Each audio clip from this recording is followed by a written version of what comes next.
ரோமோ Tamil viewers எல்லாருக்கும் வணக்கம். இப்போ பாண்டியன் ஸ்டோர் சீரியலில் இன்னைக்கு என்ன நடந்துச்சுன்னா, ஸ்டார்டிங் சீனே வந்து தங்கமயில் சரவணன் நல்லா ஏற்றி விடுறாங்க. ஆமாங்க, தங்கமயில் சொல்கிறாங்க, மாமா எப்போ தான் உங்கள் தம்பியை கண்டிப்பீங்க? நான் சொன்ன விஷயத்த கதிர் தம்பிட்டு இதுவரை நீங்கள் பேசவே இல்லை, ஏன் மாமா இப்படி பண்ணுறீங்கன்னு வருத்தப்படுறாங்க. சரவணனும் எவ்வளோ சொல்லி பார்க்குறாரு, வேண்டாம் மயில் இந்த விஷயத்தை அப்படியே விட்டுலாம் சொல்கிறாரு. ஆனால் தங்கமயில் கேட்க மாட்டாங்க. இல்லை மாமா, நீங்கள் உங்கள் தம்பியை கண்டிக்கணும், அப்போ தான் அண்ணிட்டப்பெல்லாம் பேசக்கூடாதுன்னு அவருக்கு தோணும், இல்லைன்னா நாளை பின்ன இதே தப்பை பண்ணிட்டு இருப்பாரு, நீங்கள் உங்கள் தம்பிகிட்ட போய் பேசுங்கன்னு சொல்லி வற்புறுத்தி அனுப்பிவிடுவாங்க. சரவணன் வேற வழி இல்லாமல் கதிர்கிட்ட பேச வர்றாரு. எப்படி பேச்ச ஆரம்பிக்கணும் தெரியாம சரவணன் வந்துட்டு கதிர் உன் வேலையெல்லாம் எப்படா போகுதுன்னு விசாரிப்பாரு. கதிரும் அவர் வேலையை பற்றி சொல்றாரு. எக்ஸ்ட்ரா வருமானம் வரணுன்றதுக்காக எக்ஸ்ட்ரா வேலை பார்க்குறேன்னு சொல்றாரு. அதெல்லாம் கேட்ட சரவணுக்கு லைட்டாக வருத்தமாகுது. டே நீ சின்ன பையன்டா, படிக்கிற பையன்டா, ஏன்டா இவ்வளோ கஷ்டப்படுறான்னு கேட்குறாரு. அதுக்கு கதிர் வந்து அப்பாட்ட சொன்ன மாதிரியே மாசம் 10,000 வீட்டுக்கு கொடுக்கணும்லண்ணே, வேலை பார்த்தா தானே காசு கொடுக்க முடியும்னு சொல்றாரு. அவர் தம்பியை நினச்சி சரவணுக்கு இன்னும் வருத்தமாகுது. பேச வந்த விஷயத்தை அப்படியே மறந்துடுவாரு. அதுக்கப்புறம் நடக்குதுன்னா, பழனி அந்த இடத்துக்கு வராரு. சரவணனை பார்த்துட்டு, புது மாப்பிள்ள நீங்க என்ன பண்ற, இந்த டயத்துல நீ ரூம்ல தான் இருக்கணும், எது பேசுறதா இருந்தாலும் நம்ம காலையில பேசிக்கலாம், மொதல் இங்கேருந்து கிளம்புன்னு கலாச்சி வட்டி விடுவாரு. இந்த பக்கம் தங்கமயில் வந்து ரொம்ப ஆர்வமா வெயிட் பண்றாங்க. கண்டிப்பா சரவணன் வந்து கதிரை திட்டிருப்பான்னு நினைச்சிட்டு இருக்காங்க. ஆனா கடைசியில பல்பு தாங்க வாங்குறாங்க.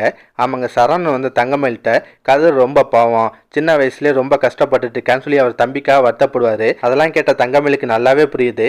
கண்டிப்பா நம்ம சொன்ன விஷயத்த அவர் போய் கதிர்கிட்ட பேசியிருக்க மாட்டான்னு நினைக்கிறாங்க. தங்கமயிலுக்கு ஒரு மாதிரி ஏமாற்றமா தான் இருக்கு. அதுக்கப்புறம் ராஜிக்கும் கதிருக்கும் ஒரு லவ் சீன் வச்சிருக்காங்க.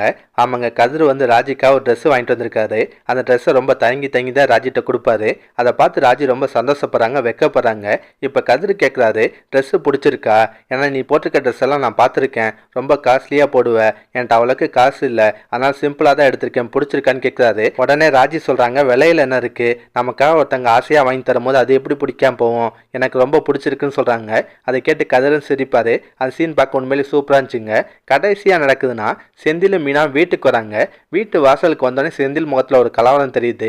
ஆஹா, இன்னைக்கு என்ன நடக்க போகுதுன்னு தெரியலன்னு சொல்லி பயப்படுறாரு. வீட்டுக்குள்ளே வந்தோன்னா பாண்டியன் வந்து மீனாட்ட நார்மலாக பேசுவார். ஆனால் செந்தில பயங்கரமாக முறைச்சு பார்க்குறாரு.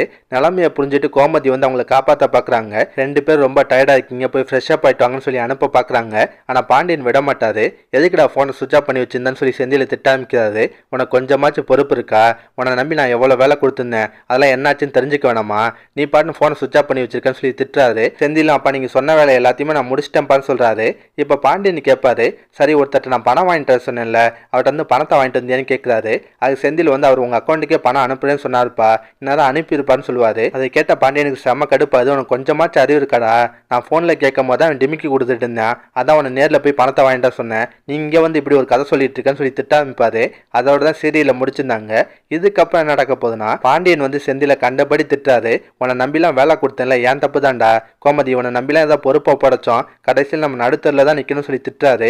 அது மட்டும் இல்லாமல் செந்தில் பீச்சுக்கு போனார்ல, அந்த விஷயத்தை வேற சொல்லி திட்டுவாரு. ஏன்டா சொன்ன வேலையை செய்யறதுக்கு நேரம் இல்லை, ஆனால் ஊர் சுத்தம் மட்டும் நேரம் இருக்கும்னு சொல்லி திட்டுறாரு. அதெல்லாம் கேட்டு மீனாக்கு செந்திலுக்கு ஒரு மாதிரி அவமானமா இருக்கு. இல்லை தங்கமயில் வேற செந்தில் திட்டு வாங்கும்போது சிரிக்கிறாங்க. அதை பார்த்து வேற மீனாக்கு இன்னும் கடுப்பாகுது. இதுக்கப்புறம் நடக்கும்னா, மீனா வந்து ராஜிட்ட கேட்பாங்க, நாங்கள் பீச்சுக்கு போன விஷயம் எப்படி மாமாவுக்கு தெரியும் கேட்பாங்க. ராஜியும் தங்கமயில் தான் பாண்டியன்கிட்ட போட்டு விட்டாங்கன்ற விஷயத்த சொல்ல போறாங்க. அதை கேட்ட மீனாக்கு செம கடுப்பாது. மீனாவும் போய் தங்கமயில்கிட்ட சண்டை போடலாம் வாய்ப்பு இருக்குங்க. இதெல்லாம் பற்றி உங்கள் கருத்தை நான் மறக்காம கமெண்ட்ல சொல்லுங்க. இந்த வீடியோ பிடிச்சினா ஒரு லைக்கை தட்டுங்க. நம்ம சேனல் ப்ரோமோ தமிழ் ரிவ்யூ இதுவரை சப்ஸ்கிரைப் பண்ணலாம், ப்ளீஸ் கை சப்ஸ்கிரைப் பண்ணிக்கோங்க. நான் உடனே சீரியல் அப்டேட் கொடுத்துட்டே இருக்கேன். Bye guys.